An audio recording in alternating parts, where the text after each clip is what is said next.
ফারুকুর রহমান ফয়সালের আমি নামটাই বদলে দিয়েছি।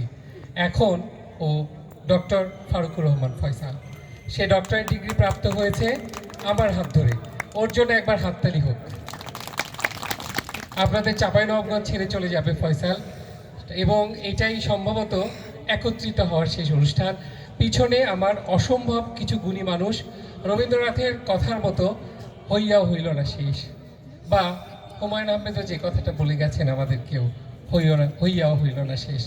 তাদের এই গুণীজন মানুষগুলোর শেষটা আমরা শুনতে পারলাম না। অন্য কোনো অনুষ্ঠানে অবশ্যই আমরা সেটা শুনতে পাব।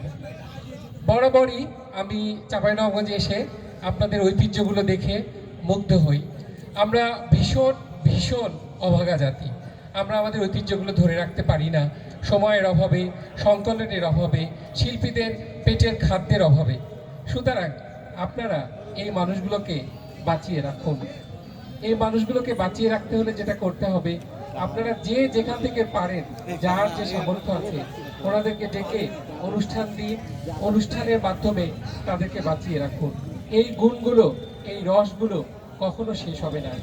আজকে যিনি আমাদের আদি রস নিয়ে কাজ করলেন, আলকাবের, ওনার বসে থাকার ভঙ্গিটা দেখেন, মনে হচ্ছে একজন রাজা বসে আছেন, একজন জমিদার বসে আছেন। তারা এইরকমই জীবনযাপন করেছিলেন এক সময়। সেই জীবন আস্তে আস্তে কমতে কমতে তাদেরকে কোথায় এনে দাঁড় করিয়েছে। আমাদের পরবর্তী যিনি আধুনিক করেছেন, উনি একজন এত হালকা মানুষ, কিন্তু তার কণ্ঠে আছে উদাত্ত আহ্বান, সেটা হচ্ছে নতুনকে বাঁচিয়ে রাখা। সুতরাং আপনারা যারা যুবক সমাজ আছেন, যারা পরিবর্তনের কথা বলছেন, যারা বিবর্তনের কথা বলছেন, যারা বিশুদ্ধতার কথা বলছেন, তারা এই মানুষগুলোকে নিয়ে কাজ করুন। আমাদের কাঁসা শিল্প চাঁপাইনবাবগঞ্জের ঐতিহ্যবাহী প্রায় শেষ। সেটি নিয়ে আমি লাস্ট কাজ করেছি আমার ছাত্রদেরকে নিয়ে এসে। আমাদের ঐতিহ্যবাহী কাঁথা শিল্প প্রায় শেষ, সেটি নিয়েও আমি কাজ করেছি আমাদের ছাত্রদেরকে নিয়ে এসে। আমি প্রত্যেকটা সাবজেক্টের মধ্যে আমাদের লোকশিল্প, লোকনাট্য, লোক ঐতিহ্যগুলোকে ধারণ করে নিয়ে এগিয়ে যাওয়ার চেষ্টা করছি। পিএইচডি গুলোতে এই সাবজেক্টগুলো নিয়ে আসতেছি। আপনারা যুব সমাজ একটু এগিয়ে আসেন, এসে এই মানুষগুলোকে, এই রাজাগুলোকে, এই জমিদারগুলোকে, এই রসগুলোকে বাঁচিয়ে রাখুন।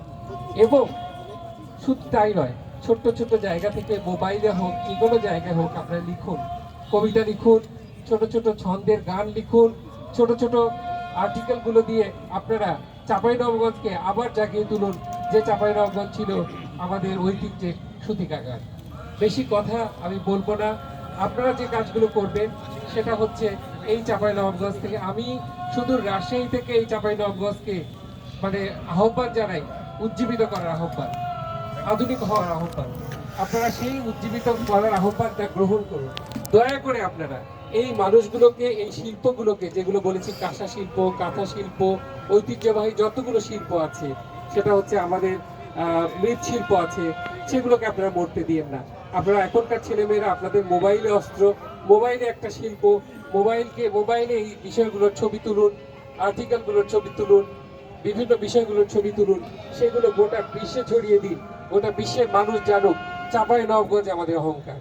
আজান হচ্ছে, তবু আপনাদের কাছে আমি উদাত্ত আহ্বান জানাবো, হাততালি দিতে বলবো সেই শিল্পীদের জন্য যারা এই চাঁপাইনবাবগঞ্জকে এত দূর এগিয়ে নিয়ে এসছে। সুতরাং আমি রাজশাহী থেকে আসি আপনাদেরকে শুধুমাত্র জাগানোর জন্য। সেই রকম যেরকম ভাবে বলেছিল, জাগো বাহে, কোনটি তোমরা, সেইভাবে আপনারা জেগে উঠুন। আপনাদের জন্য ভালোবাসা রইল, ফয়সালের জন্য ভালোবাসা রইল। নতুনের আগমন ঘটুক, সবকিছু আবার উজ্জীবিত হোক। লাইব্রেরিগুলোতে আপনারা সময় দিন, আপনারা বই পড়ুন, আপনারা এগিয়ে যান। চাঁপাইনবাবগঞ্জ আবার বাংলাদেশের শিল্পের রাজধানী হয়ে উঠুক।